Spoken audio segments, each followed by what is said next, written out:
亚马太安溪邦山湖内面的水量是继续在降，中央灾害应变中心有关是维持红色警戒，就是唔敢大意。也学者认为讲目前上大的威胁唔是邦山湖内底的水，即马主要的风险是对水头流落来的水量。 直升机吊挂特殊教官要甲人送去邦山湖的坝体，不过接到涂骹踏出去2步，人就风对顶悬扭起哩。外面阁扭较近来看，教官的骹是规个纳入去路公园内面，连人要徛好在拢有困难，阁免讲互直升机停泊伫遮。林保署发电分署再去申请直升机飞到湖区，若要降落困难，但先装好小型水位观测浮标。 这要概略去测量湖区水深的分布，后续就会去再进行水下地形测量跟进行水位计的安装。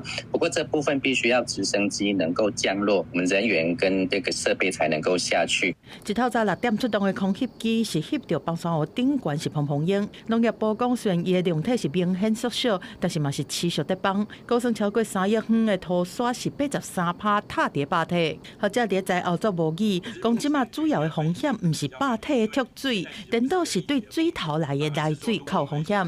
坝的汇决其实已经不是一个主要风险，这个水体的瞬间往下冲，其实量体非常低，而比较需要担心的是上游。 进来的洪水量是多少？大概会增加1/4的流量。若是水头有1000 cms 的大水，会增加到1260 cms 冲起水尾。有警分嘛进一步模拟，若是超过1000 cms 的大水落来，主要受灾区同款会是南华、佛祖街这边，但是北华嘛会受影响。水利署是持续疏浚和补强北华来应用，但是中央嘛决定讲，当地只要24点钟累积的雨量到100毫米，就会随发警报。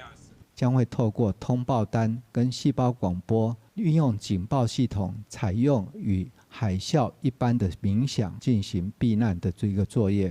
邦山湖嘛是爱装水位计来监控，这当对水位的变化来掌握感受新的邦山。林保署讲持续在试，另外上新的青台袂得按算对灾区的影响无大，不过即马同款是维持红色警戒。内政部表示讲，要降级有几个要件，包括天候稳定、坝体稳定，还有河路敢有疏浚、爆花敢有加固等等。记者综合报道。